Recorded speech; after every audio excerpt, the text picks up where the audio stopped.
So Bullet Train is an ensemble piece that follows different assassins aboard a bullet train as they discover that they may be more connected to one another than they thought. Of course, one of these assassins is Brad Pitt's character, who in this film is called Ladybug.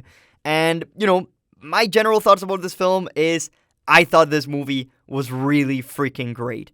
And I know I'm in the minority. I know most people think this film is mediocre or just good at best. But it really worked for me. I don't know what to say. I thought this film was really, really freaking great. So I would like to begin by talking about the things that I really liked about this film. And the first thing that I would like to mention is the story. Because I really like the story. And yes, it is convoluted. Yes, it is messy. But it is messy and convoluted in the best way possible. It is intentionally messy and convoluted.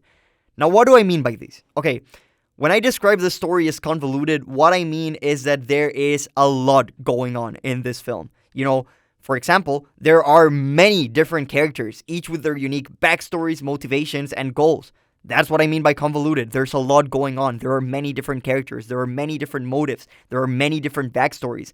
And by messy, what I mean by messy is that this is a non-linear story, and the film is constantly cutting away to flashbacks. So yeah, the film is very chaotic, it is very convoluted and messy, but once again, I think that is a good thing. And you may be wondering, how can the fact that the story of this film is convoluted and messy, how can that be a good thing?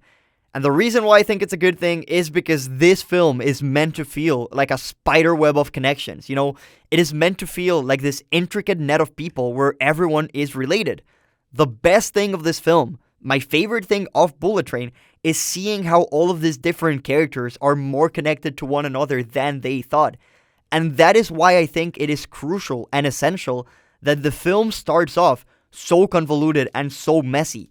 Because this film and the structure of this story, it's all about making order out of chaos. You have this very chaotic yarn full of different characters with different motivations and different backstories. And it is very chaotic, it is very messy, it is very tangled. But by the end of the film, when you realize what each of the characters are doing there and how it's all related, you suddenly realize that all of that convolutedness and messiness was for something. And the best way I could put it is this film, Bullet Train, reminded me a lot of some of the best Guy Ritchie films. It reminded me of Lock, Stock, and Two Smoking Barrels. It reminded me of Snatch. It reminded me of The Gentleman. All three of those films are incredibly convoluted and messy, but in the best way possible. All three of those films have many different characters with unique backstories, motivations, and goals, and they all tell stories in non-linear, messy ways. But once again, they work. Now, just to be clear, I don't think that Bullet Train is as good as those Guy Ritchie films. All that I'm saying is that the story and structure of Bullet Train reminded me a lot of those sort of movies. So if you like those types of movies, I don't know, maybe give Bullet Train a chance. Now, the next thing that I would like to mention when it comes to things that I really liked about this film is the action. Because the action in this movie is really freaking great. And once again, that comes to no surprise because one of the studios behind the action of this film is 87 North Productions, which for those of you who don't know, 87 North Productions is the studio behind John Wick 1, 2, and 3, Atomic Blonde, and Nobody. So of course the action is going to be great, because the action in all of those movies is really freaking amazing. And yeah, the action in this film is not only great because the choreography and stunts are amazing, but it is also great because the fight scenes themselves are extremely, extremely funny. And that brings me to my next point, and that is the humor, the comedy. Bullet Train is a very funny film. The dialogue is very funny, the physical comedy is very funny, and this film is just full of great comedic moments. For instance, you have a fight in this film that is interrupted by a concession girl, which I thought was really freaking funny. You have another fight that takes place in a quiet car, which I thought allowed for some great slapstick, and some great gags. You also have some very funny moments of people using dead bodies as puppets and, posing them as if they were still alive. Those moments really made me laugh. And then you also have this random moment in the middle of nowhere where, the film just stops and they just give you the backstory of a water bottle. So you see what I mean? This film is full with really funny moments and, if I'm being honest, some very clever jokes. Now that I'm in the topic of humor and of things that really made me laugh, I must highlight the surprise cameos in this film. Because the surprise cameos in this movie are really freaking amazing. Of course, I won't mention them. I won't tell you who these people are because that would be a spoiler. But I'm just telling you, try your best to avoid spoilers because these cameos are really freaking funny. And another thing that really made me laugh was the mid-credit scene. Yes, there is a mid-credit scene in this film. Don't miss it. Don't leave the theater until you watch the mid-credit scene because it is really funny and it ties things together even better. That being said, by far the funniest thing of this film are two characters played by Brian Tyree Henry and Aaron Taylor Johnson, and those characters are Lemon and Tangerine. Holy sh! Lemon and Tangerine are really freaking hilarious. Their action scenes are funny, their character interactions are funny, and their conversations about Thomas the Tank Engine are really, really freaking funny. And yes, I'm not even kidding. This film is filled to the brim with conversations about Thomas the freaking Tank Engine. And I loved it. And that brings me to my next point when it comes to things that I really liked about Bullet Train, and those things are some of the characters. Once again, Lemon and Tangerine are absolutely amazing. They completely stole the show.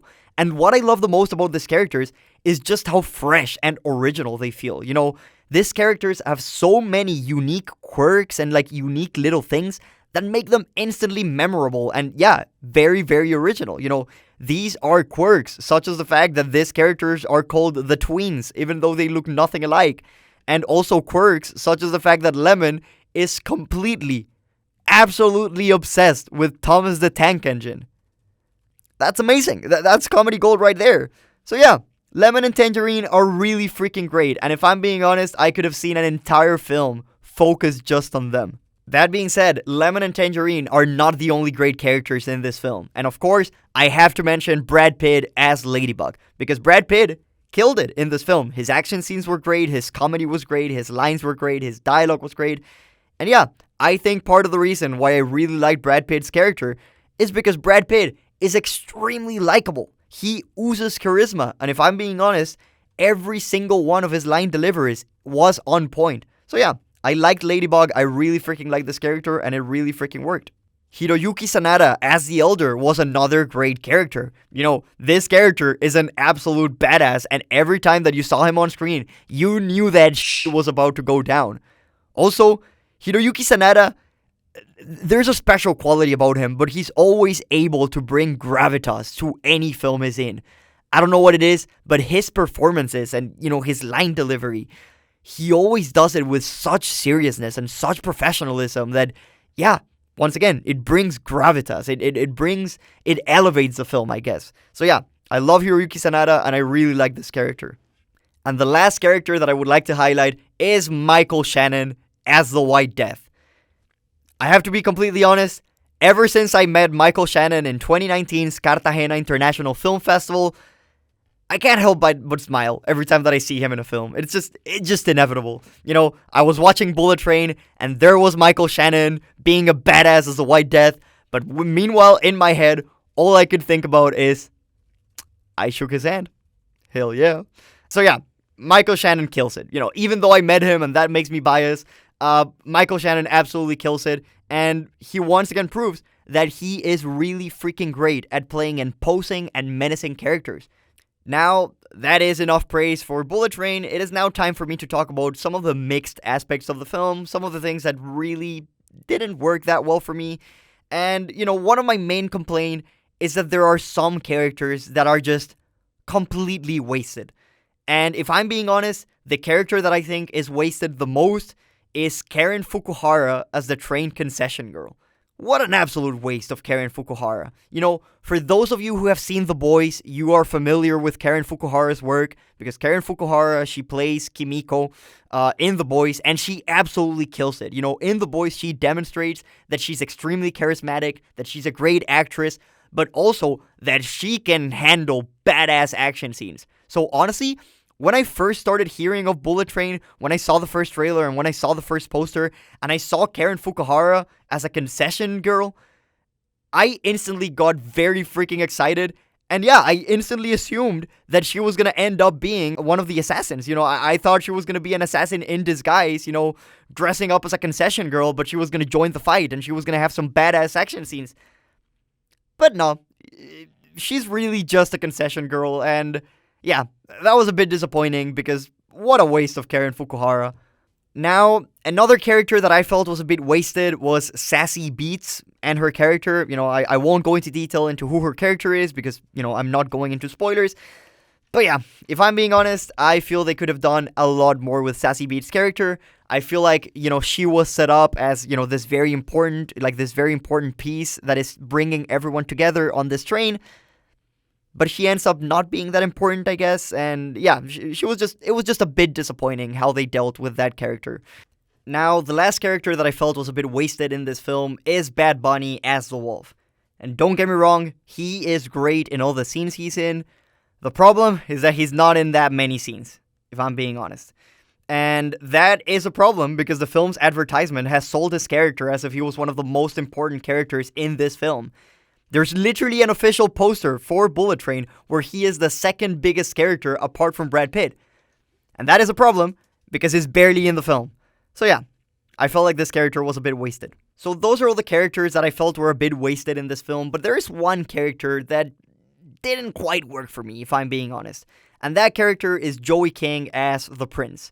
While most other characters in this film instantly stood out and, had original quirks and unique quirks that made them, instantly noticeable and instantly memorable, I felt like Joey King's character was a bit generic.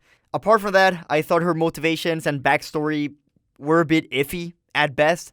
And her character does something before the movie even begins that I felt was never fully explained. By the end of the film, they never truly explained it, and yeah, that it didn't quite work for me, if I'm being honest. Now, when it comes to other things that I feel didn't work that well in this film, I have to mention the fact that in the third act, this film becomes a bit too unrealistic. Like, in a way, it sort of works because I get that this film is all about people being extremely lucky or extremely unlucky. This is a film that is all about, fate and karma and stuff like that. So, in a way, some of the unrealistic stuff that happens in this film could be explained by the fact that this is a film all about luck and all about coincidences. That said, I feel like in the third act, they pushed that a bit too much. It just became a bit too unrealistic, even considering the fact that this film is entirely about fate and about luck. But yeah, they pushed it a bit too far. So in conclusion, Bullet Train is not a perfect film, but it is an extremely fun ride. It is intentionally convoluted in the best way possible, and most of the characters in this film are so quirky and unique that it is a blast to spend time with them. If I were to give this film a score in between 1 and 10, I would give it an 8 out of 10, which means I think this film was great.